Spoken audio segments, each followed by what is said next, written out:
गांव सोनगढ़, जिसके किनारे एक टूटा फूटा सा घर, जहां कभी हंसी गूंजा करती थी, आज वहां सिर्फ खामोशी रहती है। इस घर में रहती हैं दो अनाथ बहनें, एक बड़ी, एक छोटी, जिनका सहारा अब बस एक दूसरे का साथ है। दीदी, आज भी चूल्हा नहीं जलेगा क्या? सुबह से पेट में ऐसे आग लगी है जैसे अंदर कुछ टूट टूट कर गिर रहा हो। एक दिन जरूर जलेगा, आज नहीं तो कल। लेकिन आज आज थोड़ा सब्र कर ले। दीदी, कल भी यही कहा था, पर कल भी हम पानी पीकर सो गए थे। मुझे भूख से डर नहीं लगता, पर तुझे तकलीफ में देखकर दिल डर जाता है। अरे पगली, अगर तू मेरे सामने रो देगी तो मैं किसके लिए मजबूत बनूं? माँ बाप चले गए तो क्या हुआ? मैं हूं ना तेरी दीदी।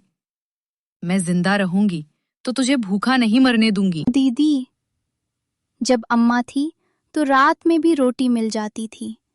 अब रातें भी हमसे मुंह मोड़ लेती हैं। हाँ, अब हर रात हमसे पूछती है, आज कैसे जियोगी? और हम जवाब में बस एक दूसरे का हाथ पकड़ लेते हैं। दीदी, चाचा आज आए थे। मैं अंदर से देख रही थी। वो आंगन में खड़े होकर हमारे खेत की तरफ देख रहे थे। क्या? फिर बोले कुछ? हाँ, इतनी जमीन दो लड़कियों के क्या काम आएगी?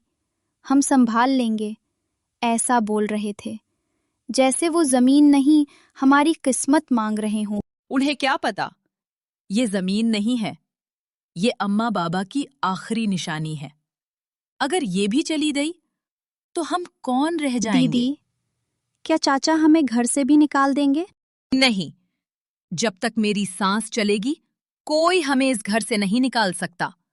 भूखे रह लेंगे, मजदूरी कर लेंगे, लेकिन किसी के सामने हाथ नहीं फैलाएंगे। उस टूटी हुई छत के नीचे दो अनाथ बहनें भूख से नहीं, डर से लड़ रही थीं। डर कि कहीं रिश्तों के नाम पर उनसे उनका सब कुछ न छीन लिया जाए। दीदी, आज रात भी पानी पीकर सो जाएंगे ना? हाँ, पर एक बात याद रखना, ये भूख हमें कमजोर नहीं, मजबूत बनाएगी। एक आंगन जहां रिश्ते खून के थे पर इरादे जमीन से जुड़े थे, जहां दोनों अनाथ बहनों के रिश्तेदार उनके ही खिलाफ साजिश में लगे थे। अब ज्यादा दिन नहीं चलेगा ऐसे। दो अनाथ लड़कियां हैं, खाने को नहीं, कमाने को नहीं। जमीन उनके हाथ में रही तो या तो बिकेगी या बर्बाद होगी।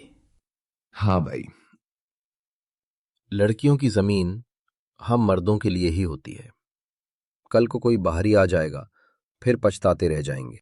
अरे, मुझे तो बस बच्चियों की फिक्र है। इतनी बड़ी जिम्मेदारी उन नन्हे कंधों पर कैसे रहेगी? अगर जमीन हमारे नाम हो जाए तो हम ही तो संभालेंगे। यही तो मैं भी सोच रहा हूं। सीधे कहेंगे तो मानेंगी नहीं, इसलिए प्यार से काम लेना पड़ेगा। प्यार से या डर से? दोनों से। पहले सहानुभूति, फिर मजबूरी और आखिर में अंगूठा। कहीं गांव वाले सवाल ना उठाए, पंचायत वगैरह। पंचायत? गांव भी तो हमारी ही सुनता है, और फिर अनाथों की कौन सुनता है? आज भूखी हैं, कल डर जाएंगी, परसों खुद कहेंगी चाचा आप ही रख लो जमीन। मैं कभी कभी उनके घर थोड़ा अनाज भिजवा दूंगी, इससे भरोसा भी बन जाएगा। 2 मुट्ठी अनाज और बदले में पूरी जमीन। कब जाना है उनके घर? आज शाम। जब भूख बोलती है तो इंसान सब कुछ सुन लेता है। रिश्तों की इस बैठक में न आंसू थे न ममता, बस थी लालच की भूखी सोच। शाम ढल चुकी थी। आसमान में सूरज की आखिरी लालिमा भी बुझने को थी। घर के अंदर आज फिर चूल्हा ठंडा पड़ा था। भूख सिर्फ पेट में नहीं, आंखों में भी साफ झलक रही थी। उसी सन्नाटे के बीच दरवाजे पर अचानक किसी के आने की आहट हुई। वो आहट रिश्तों की थी, लेकिन उसके पीछे छिपा था लालच। दरवाजे के बाहर से चाचा की ऊंची बनावटी अपनापन भरी आवाज गूंजी। अरे बिटिया, दरवाजा खोलो, चाचा आया है। बड़ी बहन ने एक पल के लिए छोटी बहन की तरफ देखा। आंखों में डर था, लेकिन चेहरे पर मजबूरी। वो धीरे से दरवाजा खोलती है। आइए चाचा। चाचा अंदर आता है। उसकी नजरें घर के हर कोने को ऐसे टटोलती हैं जैसे किसी सौदे की जगह देख रहा हो। वो नकली दुख के साथ सिर हिलाता है। हाय रे, घर की हालत तो और बिगड़ गई है। तुम लोग ऐसे कैसे रह लेती हो? खाने को है भी या नहीं? आज कुछ नहीं बना चाचा। अरे राम, दिल टूट जाता है तुम्हें ऐसे देखकर। हम है ना, हम किस दिन काम आएंगे अगर आज नहीं आए? वो आराम से आकर बैठ जाता है, जैसे घर उसी का हो। फिर अचानक आवाज बदलती है, मीठी लेकिन खतरनाक। बिटिया, सीधी बात कहूं, तुम दोनों बहुत कमजोर हो। दुनिया बहुत चालाक है। ऐसे में जमीन संभालना तुम्हारे बस की बात नहीं। जमीन अम्मा बाबा की निशानी है चाचा, हम खुद संभाल लेंगे। संभाल लेंगे? कैसे? भूखे रहकर, मजदूरी करके? लड़कियों? पर वो हमारी है। हाँ हाँ, तुम्हारी ही है, इसीलिए तो कह रहा हूं। जमीन मेरे नाम कर दो, मैं संभालूंगा। तुम्हें हर महीने खाने पीने का खर्च दूंगा। जमीन आपके नाम? फिर हमारा क्या रहेगा? अरे बिटिया, रिश्ता रहेगा ना। मैं तुम्हारा चाचा हूं। कागज पर नाम बदलने से खून थोड़े बदल। दीदी, अगर चाचा सच में मदद करे तो। बड़ी बहन छोटी को देखती है, फिर चाचा की आंखों में आंखें डालकर बोलती है। मदद जमीन लिए बिना भी हो सकती है चाचा। देखो बिटिया, जिद मत करो। आज प्यार से समझा रहा हूं, कल को दुनिया सवाल उठाएगी। 2 अनाथ लड़कियां इतनी जमीन कैसे संभालेंगी? और फिर अगर किसी दिन तुम्हें इस घर से जाना पड़ा तो? सोचा है कभी? चाचा, आप ऐसा मत कहो। अरे अरे, डरा क्यों दी बच्ची को? मैं तो बस तुम्हारा भला सोच रहा हूं। आज नहीं तो सोच समझकर फैसला करना। कल फिर आऊंगा, तब तक अपने भले बुरे का हिसाब लगा लेना। चाचा बाहर निकल जाता है। दरवाजा बंद होते ही छोटी बहन फूट फूट कर रो पड़ती है। मुझे डर लग रहा है, कहीं ये सच में सब कुछ न छीन ले। डर मत, ये लड़ाई सिर्फ जमीन की नहीं, हमारे वजूद की है। और ये लड़ाई हम हारेंगे नहीं। रिश्तों की मीठी बातें अब जहर बन चुकी थीं, और 2 अनाथ बहनें समझ चुकी थीं, असली लड़ाई अब शुरू होने वाली है। कुछ ही दिनों बाद हालात फिर वही थे। वही रिश्तेदार, वही मीठी बातें और वही चालाकी। बस इस बार उन्होंने पंचायत का नाम लेकर ऐसा फैसला करवाने की तैयारी कर ली थी जो सब कुछ बदल देने वाला था। तो चाचा, अब बताइए मामला क्या है? प्रधान जी, ये दोनों बच्चियां अनाथ हैं। उम्र बहुत छोटी है, न जमीन संभाल पा रही हैं न घर। हम तो बस इनका भला चाहते हैं, इसलिए पंचायत में आए हैं। अगर जमीन इनके नाम रही तो कोई भी इन्हें ठग ले जाएगा। आजकल कौन सा जमाना अच्छा है? इससे बेहतर है कि जमीन किसी समझदार रिश्तेदार के पास रहे। हम हर महीने इनके खाने पीने का खर्च देंगे। पढ़ाई, दवाई, इलाज सब हमारी जिम्मेदारी होगी। इन्हें किसी बात की कमी नहीं होने देंगे।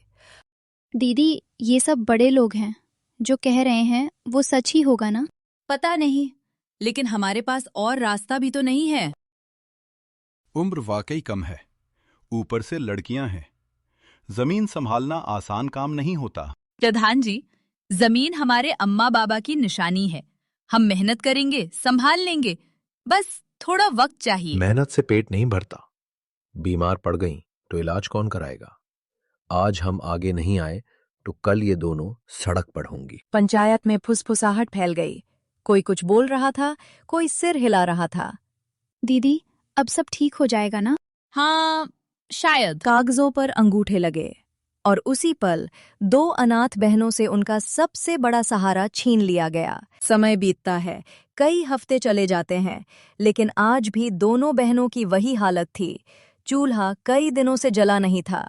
दोनों भूख से बिलख रहे थे। दीदी, चाचा ने कहा था पैसे देंगे।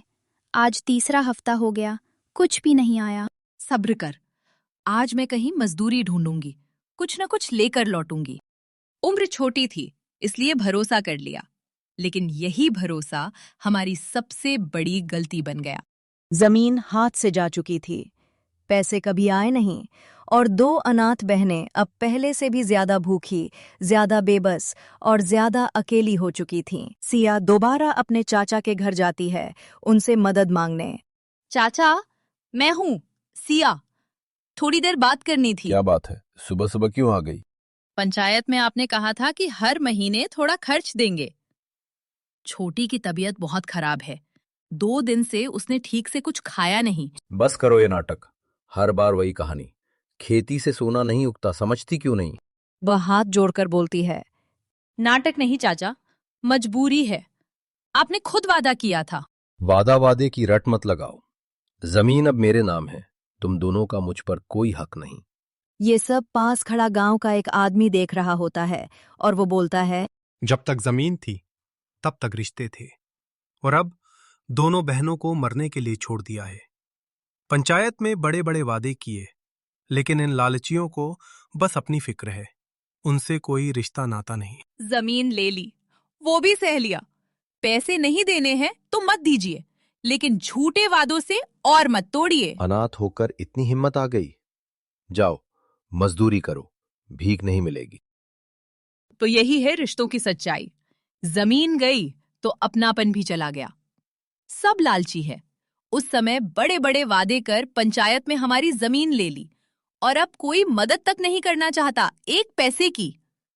सोचा था अगर चाचा मदद नहीं करेंगे तो कम से कम ताऊ और बुआ तो हैं, पर अब लगता है उनसे मदद मांगना बेकार है। शाम ढलते ही घर फिर सन्नाटे में डूब गया। न चूल्हा जला, न उम्मीद। दीदी, आज भी कुछ नहीं मिलेगा क्या? अब हम क्या करेंगे? कोई हमारी मदद नहीं कर रहा। आज नहीं, लेकिन कल जरूर लाऊंगी। काकी बता रही थी सेठ के यहाँ कुछ काम है, शायद कल कुछ मिल जाए। तू चिंता मत कर। दीदी, बहुत भूख लगी है, सब कुछ आंखों के आगे घूम रहा है। इतना कहते ही रीना बेहोश हो जाती अरे? है। ये क्या हुआ तुझे? आंखें खोल, मेरी बात सुन। तभी पड़ोसन दौड़ के आती है और बोलती है, हाय राम, भूख ने बच्ची को गिरा दिया। कितनी बार कहा था रिश्तों पर भरोसा मत किया करो। अब तो भरोसा करने के लिए कोई रिश्ता ही नहीं बचा। पूरी रात इसी डर में गुजर जाती है कि कल क्या होगा। सिया सोचते रहती है, छोटी के लिए दवाइयां मिल पाएंगे या नहीं, या कल चूल्हा चल पाएगा, या कल भी यही हाल होंगे। अगली सुबह सिया सेठ के पास काम पूछने चल पड़ती है। काम कर पाओगी? खुद ही कमजोर दिख रही हो। हाँ, शरीर थक सकता है, हिम्मत नहीं।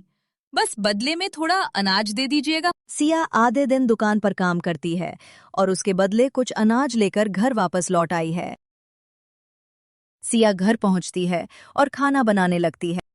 दीदी, आज रोटी की खुशबू आ रही है। कई दिनों बाद पेट ने सांस ली है। आज चूल्हा जला है, लेकिन ध्यान रखना, ये सिर्फ रोटी की आग में ही है, हमारी चुप्पी की नहीं, हमारी लड़ाई की शुरुआत है। उस रात दोनों खाना खाकर चैन की नींद रहते हैं, पर फिक्र थी तो अगले दिन की न जाने क्या होने वाला है। सुबह होते ही दोनों बहनें काम करने खेतों पर चले जाती हैं। दीदी, आज हाथों में जान नहीं बची, लेकिन अगर काम नहीं करेंगे तो शाम को रोटी भी नसीब नहीं होगी। आज बस एक दिन और सह ले, कल शायद जिंदगी थोड़ी आसान हो जाए। तभी पीछे से मालिक आवाज लगता है, हाथ तेज चलाओ, यहाँ मजदूरी खैरात में नहीं मिलती।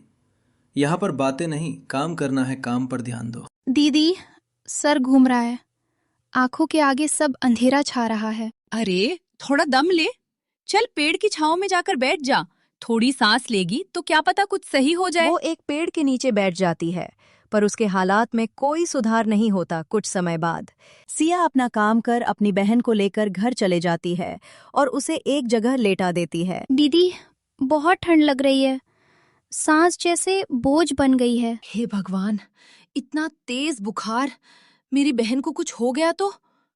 हे भगवान, ये तो कैसे दिन दिखा रहा है, हर रोज एक नई मुसीबत। सिया के पास ना तो पैसे थे दवाई के लिए, ना ही घर में कुछ राशन। वो गांव में सबसे मदद मांगती है, पर कोई उसकी मदद नहीं करता। चाचा, दरवाजा खोलिए, मेरी बहन बहुत बीमार है, एक बार देख तो लीजिए। क्या है? फिर वही रोना धोना? चाचा, बस थोड़े से पैसे दवा के लिए, मैं कल लौटा दूंगी। लौटाओगी? तुम लोग कब से ईमानदार होने लगे? चाचा, वो मर जाएगी, अगर दवा नहीं मिली तो? मेरे सिर पर अपने झमेले मत डालो। जब पंचायत में जमीन हमारे नाम की थी तब सोचना चाहिए था। वो सिया के मुंह पर दरवाजा बंद कर वहां से चले जाता है। सिया थक हार कर घर वापस लौट जाती है। उठ जा राधा, मुझे अकेला मत छोड़, तेरे बिना मैं कुछ भी नहीं हूँ। उस रात उस घर में न रोटी की खुशबू थी, न रिश्तों की गर्माहट, बस थी एक बहन की बेबसी और दूसरी की टूटती हुई सांसें। सुबह होती है, पर हालत वही। थे राधा की तबीयत में कोई सुधार नहीं था। सिया परेशान थी। जिस गांव ने कभी चुप्पी ओढ़ ली थी, उसी गांव से आज एक आवाज उठी। शायद आज दोनों बहनों की जिंदगी में कुछ नया सुधार आने वाला था। अधेड़ उम्र का एक आदमी सिया और राधा के घर के दरवाजे पर पहुंचकर आवाज लगता है, बिटिया, दरवाजा खोलो। कौन? डरो मत, मैं वही हूँ जो रोज तुम्हें धूप में मजदूरी करते देखता है। हे राम, ये तो बहुत ज्यादा बीमार है। चाचा से भीख मांगी, पर उन्होंने दरवाजा मुंह पर बंद कर दिया। उस दिन किसी रिश्तेदार ने नहीं, एक अजनबी ने अपना फर्ज निभाया। ये लो दवा, और एक बात याद रखना बिटिया, भूख सह लेना, पर अपना हक कभी मत छोड़ना। हक? अब कौन सा हक बचा है? हक छोड़ा नहीं जाता, हक छीना जाता है। तुम्हारी जमीन धोखे से ली गई है, और धोखा पंचायत में ज्यादा देर नहीं टिकता। तो क्या हम सवाल उठा सकते हैं? अगर सवाल नहीं उठाओगी तो उम्र भर यही मजदूरी तुम्हारी किस्मत बन जाएगी। कल पंचायत लगेगी, मैं तुम्हारे साथ चलूंगा। पंचायत ने एक बार आंख मूंद ली थी। आज उसी के सामने सच सीना ताने खड़ा था। तो बिटिया, अब क्या कहना चाहती हो? प्रधान जी, हम अनाथ हैं, कमजोर हैं, पर झूठे नहीं। हमसे कहा गया था जमीन के बदले हर महीने पैसे मिलेंगे, पर 1 रुपया तक नहीं मिला। झूठ है ये कामचोर है, पैसे उड़ा दिए, अब इल्जाम लगा रही हैं। प्रधान जी, अगर पैसे दिए गए हैं तो हिसाब दिखाया जाए। चाचा, कोई सबूत? वो कागज अभी। और ये भी सच है कि मेरी बहन बीमार थी। हमने मदद मांगी, पर हमें दरवाजे से भगा दिया गया। हमने कभी कुछ मुफ्त नहीं मांगा, बस अपना हक मांगा, पर हमें वो भी नहीं मिला इतने समय से। हम किस तरह गुजारा कर रहे हैं हम ही जानते हैं। पंचायत सारी बातें सुनती है और फैसला लेती है। इस बार फैसला दोनों बहनों के हिस्से में था। फैसला सुनाया जाता है। जमीन सिया और राधा के नाम वापस की जाती है। चाचा का दावा रद्द किया जाता है। प्रधान जी, एक मौका और। मौके सच वालों को मिलते हैं, धोखेबाजों को नहीं। आखिरकार ई मुसीबत के बाद दोनों को उनकी जमीन वापस मिल जाती है और दोनों अब हंसी खुशी अपना जीवन बिताते हैं। कहानी पसंद आए तो वीडियो को लाइक और चैनल को सब्सक्राइब करना ना भूलें।